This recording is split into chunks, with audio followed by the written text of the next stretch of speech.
¿Y si el monstruo que persigues en tus pesadillas, ese rostro sin nombre que ha obsesionado a generaciones enteras, no fuera un fantasma?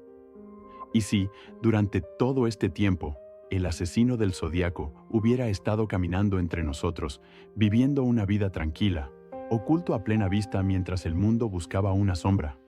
Imagina por un segundo que la respuesta al enigma criminal más grande de la historia de Estados Unidos no estaba enterrada en una cripta ni perdida en el tiempo. Imagina que estaba en la cara de un hombre con el que te podrías haber cruzado en la fila del supermercado. Un hombre con cicatrices que contaban una historia que nadie quiso leer. Hasta ahora, lo que estás a punto de escuchar no es otra teoría de conspiración de Internet.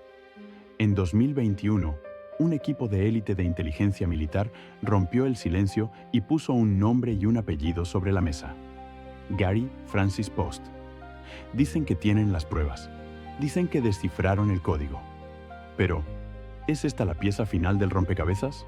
¿O es solo otra trampa en el laberinto del zodiaco? Prepárate, porque todo lo que creíamos saber está a punto de cambiar. Para entender la magnitud de esta revelación, primero debemos respirar el aire viciado de California a finales de los años 60. No era el verano del amor que nos venden las postales. Para quienes vivían bajo la sombra del zodiaco, era el invierno del miedo. Imagina la niebla espesa de la bahía de San Francisco, esa bruma fría que se pegaba a la piel y difuminaba las luces de los faros en las carreteras solitarias. Durante años, esa niebla no solo ocultaba el paisaje, ocultaba a un depredador. El terror no era abstracto, era físico. Era el sonido de unos neumáticos crujiendo sobre la grava en un Lover's Lane en medio de la noche. Era el destello cegador de una linterna policial que no pertenecía a un policía. El zodiaco no solo mataba cuerpos, asesinaba la paz mental de una sociedad entera. Enviaba cartas. Esas malditas cartas escritas con una caligrafía temblorosa pero deliberada, llenas de burlas, errores ortográficos calculados y, lo más inquietante de todo, esos criptogramas. Símbolos extraños, cruces celtas y códigos matemáticos que parecían danzar ante los ojos de los investigadores, desafiándolos. «Aquí estoy», parecían gritar los símbolos. «Atrápenme si son lo suficientemente inteligentes». Cada sobre que llegaba a las redacciones del San Francisco Chronicle era una bomba de relojería psicológica. El papel se sentía pesado en las manos de los editores, manchado con la arrogancia de un hombre que se creía Dios. Sus crímenes se convirtieron en un rompecabezas macabro, una partida de ajedrez donde él movía las piezas negras y la policía jugaba con los ojos vendados. Detectives legendarios consumieron sus carreras, sus matrimonios y su salud intentando conectar los puntos, persiguiendo pistas que se desvanecían como humo. Fascinación y frustración. Esas eran las dos monedas con las que el zodiaco pagaba su peaje a la inmortalidad. Hasta que el rastro se enfrió y el silencio reinó durante décadas. El silencio se rompió, no con un disparo, sino con un informe. En el año 2021, cuando el mundo miraba hacia otro lado, surgió una nueva teoría que sacudió los cimientos de la investigación criminal.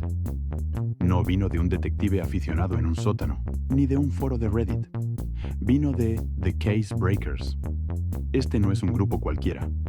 Estamos hablando de un equipo multidisciplinario compuesto por más de 40 ex-investigadores de las fuerzas del orden, oficiales de inteligencia militar, periodistas de investigación y expertos en contrainteligencia. Hombres y mujeres entrenados para ver lo que otros ignoran, programados para encontrar patrones en el caos. Ellos no buscaron al zodiaco en las viejas pistas gastadas por el tiempo.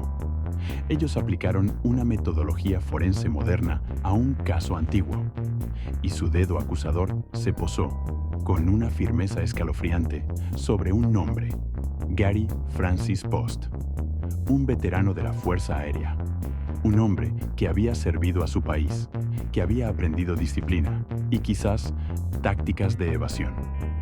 Gary Francis Post falleció en 2018, llevándose sus secretos a la tumba.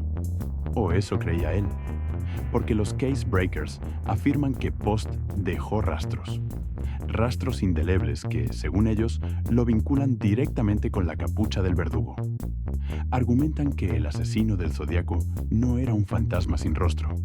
Tenía una identidad, tenía una historia, y lo más perturbador, tenía una cara que, según ellos, ya habíamos visto antes sin darnos cuenta. Aquí es donde la historia se vuelve visual y visceral. Detente un momento y visualiza el famoso boceto policial del Zodíaco. Ese dibujo a lápiz, con trazos fuertes, gafas de montura gruesa y una expresión inescrutable. Durante medio siglo, ese dibujo fue el rostro del mal. Pero había un detalle en ese boceto que muchos pasaron por alto o consideraron un error del artista: las líneas en la frente. Los investigadores de The Case Breakers no lo vieron como un error, lo vieron como un mapa. Al analizar fotografías de Gary Francis Post en su cuarto oscuro, ampliando imágenes granuladas de su vida cotidiana, notaron algo que les heló la sangre: las cicatrices. Poste tenía cicatrices muy distintivas en la frente, marcas de un accidente de coche que había sufrido años antes de que comenzaran los asesinatos. No estamos hablando de una coincidencia vaga, estamos hablando de la topografía del rostro. Al superponer el boceto policial de 1969 sobre las fotos de Poste, las líneas coincidían con una precisión geométrica inquietante. Imagina al investigador, con la lupa en la mano, viendo cómo las líneas de grafito del dibujo encajaban perfectamente sobre el tejido cicatrizado de la piel de Poste. Era como si el boceto, hecho décadas atrás por un testigo aterrorizado, hubiera sido un retrato de este hombre específico. Esas cicatrices, dicen los expertos del equipo, son como una huella dactilar en el rostro. Son marcas que el tiempo no borra y que el disfraz no puede ocultar del todo. Para ellos, el Zodíaco no llevaba solo una máscara de tela, llevaba las marcas de su propia historia violenta grabadas en la piel. Pero las cicatrices son solo la superficie. La verdadera batalla contra el Zodíaco siempre fue intelectual. Fue una guerra de palabras y códigos. El asesino se enorgullecía de su intelecto superior, burlando a la policía con cifrados que tardaron 50 años en resolverse. Los Case Breakers afirman haber encontrado la llave maestra. Sostienen que Gary Francis Post no solo escribía cartas para burlarse, escribía cartas para firmar su obra, pero de una manera que solo él pudiera entender. Hasta ahora, el equipo se sumergió en las cartas que el Zodíaco envió a la prensa, esas misivas llenas de rabia y locura. Se centraron en los anagramas, esas frases revueltas que parecían no tener sentido. Bajo la lupa de la criptografía moderna, comenzaron a mover las letras. Como un mecanismo de relojería antigua que de repente empieza a girar, las letras cayeron en su lugar.